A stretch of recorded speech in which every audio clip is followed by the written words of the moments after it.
Il est l'heure de l'info sur Puissance Télévisions. Soyez les bienvenus dans cette édition du 29 avril 2024. Voici les titres. Ce week-end a eu lieu le salon des bières artisanales et du whisky dans la salle du manège de Vitry-le-François. Une vingtaine d'exposants sont venus présenter leurs produits.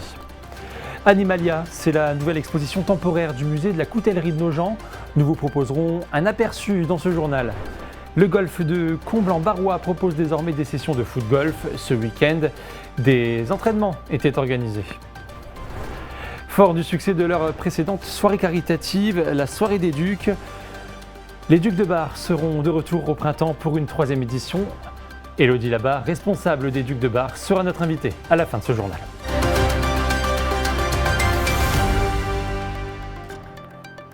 Et voici pour les titres. Ce week-end a eu lieu le salon des bières artisanales et du whisky dans la salle de manège de Vitry-le-François. Une vingtaine d'exposants sont venus présenter leurs produits pour le plus grand bonheur des visiteurs, Pompeo Coppola et Julien Carré. La coupure de ce ruban bleu-blanc-rouge décrète l'ouverture du 6e salon des bières artisanales et whisky de Vitry-le-François.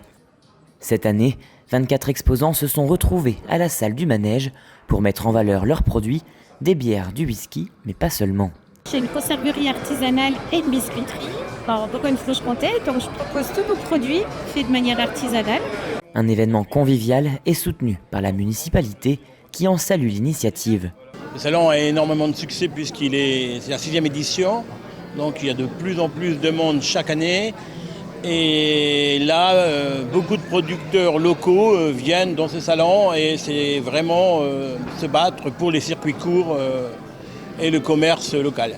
Organisé par le Kiwanis de Vitry-le-François, le salon des bières artisanales et whisky a un objectif noble, récolter des fonds pour les bancs de l'amitié destinés à des écoles vitriates. Le banc de l'amitié, c'est un banc installé dans les écoles primaires ou maternelles, afin que les élèves puissent avoir un lieu pour pouvoir se recentrer entre eux, soit à cause d'un mal-être, soit à cause d'un trop bien-être aussi.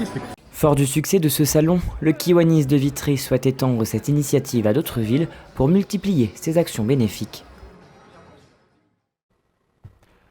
C'est la nouvelle exposition temporaire du musée de la coutellerie de Nogent. Animalia interroge les rapports multiples et complexes entre l'homme et l'animal. Installée depuis le début du mois d'avril, elle restera accessible pendant plusieurs mois. Clémentine Coppola vous propose un aperçu. Une exposition qui réunit tous les rapports entre l'homme, l'animal et la coutellerie. Voilà comment le directeur du musée présente Animalia, sa nouvelle exposition temporaire. À travers l'animal, elle se veut le reflet de la richesse du savoir-faire coutelier du bassin nogentais sous toutes ses formes. Coutellerie fermante, chirurgie, coutellerie de table, usage vétérinaire ou encore couteau de métier, elle présente des créations s'inscrivant du XVIIIe au XXIe siècle. Plus d'une centaine de pièces ont été réunies, prêtées ou données par des couteliers, des entreprises ou encore des particuliers. Et dans cette exposition, l'animal est soit objet, soit sujet.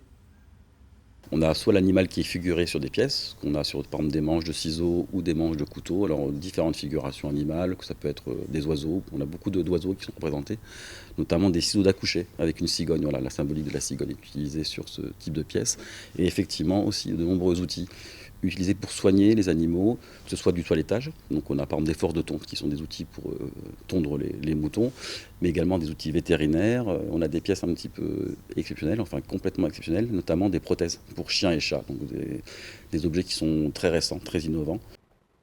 Un reportage de Clémentine Coppola avec Mathis Grenier au commentaire. Des crampons sur un green de golf, c'est la nouveauté de l'année 2024. Le golf de Comblanc-Barrois a adapté ses terrains pour pouvoir accueillir une nouvelle discipline, le foot-golf, découverte avec Gueltas Philippe et Clémentine Coppola.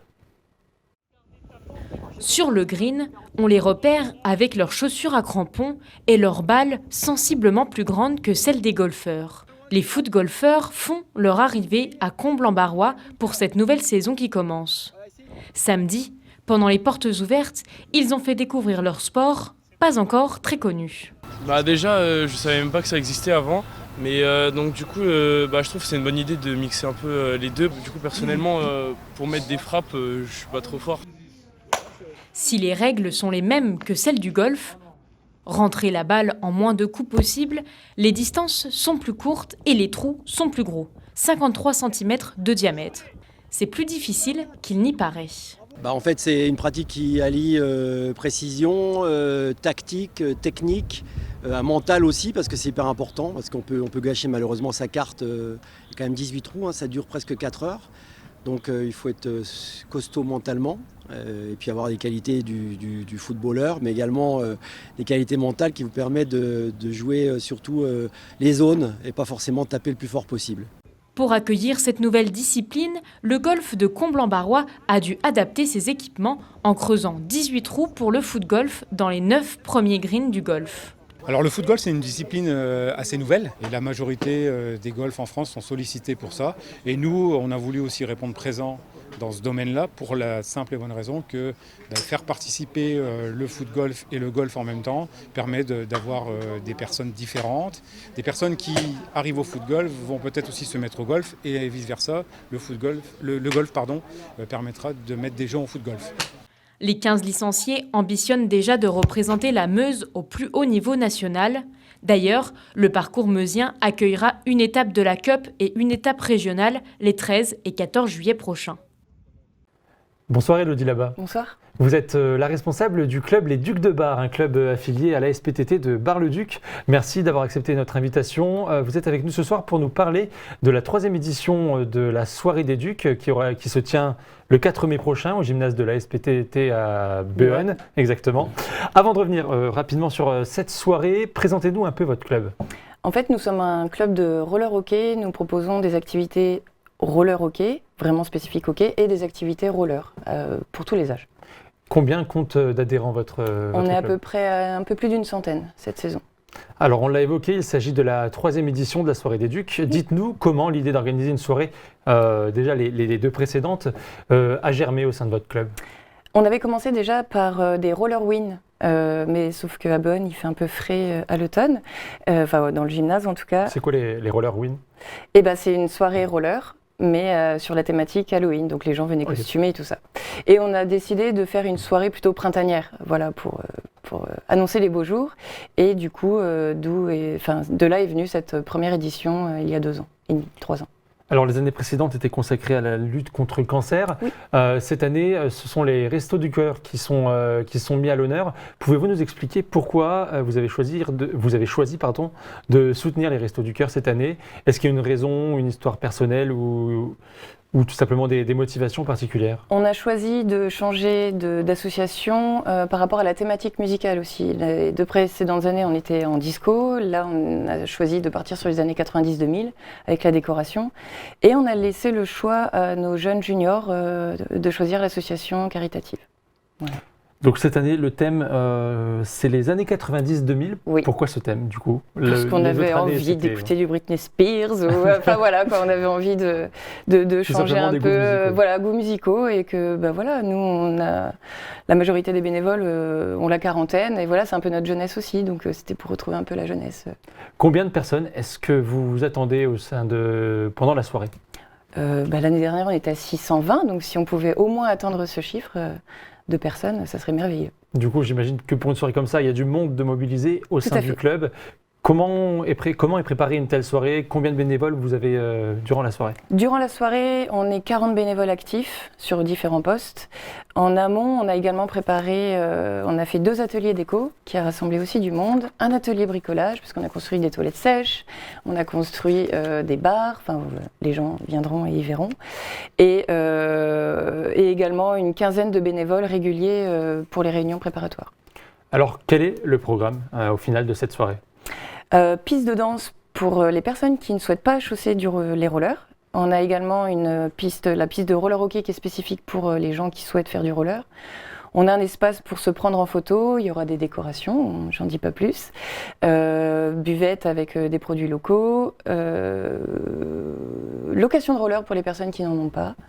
Et puis un DJ à partir de 21h qui va mettre l'ambiance jusqu'à 2h du matin. Alors, pour les personnes qui nous regardent, comment on peut participer à cette soirée ? Est-ce que c'est sur inscription ? Au choix, on peut se préinscrire sur Helloasso. Jusque la veille jusque vendredi 3, c'est 3 € l'entrée. Donc c'est des préinscriptions et sinon sur place 4 €. Et pour s'inscrire, du coup, les préinscriptions ont lieu où ? On trouve sur le site internet des Ducs de Bar ou sur le Facebook le lien direct vers notre boutique. Très bien. Eh bien, merci beaucoup, Élodie Labat, d'être venue nous parler de cette 3e soirée des Ducs qui aura lieu, je le rappelle, le 4 mai prochain. C'est la fin de cette édition. Merci à vous de nous avoir suivis. Dans un instant, les prévisions météo de demain. Pour demain, l'info à 19h, ce sera avec Antoine Regnault. Passez une belle soirée. Restez avec nous, l'info continue.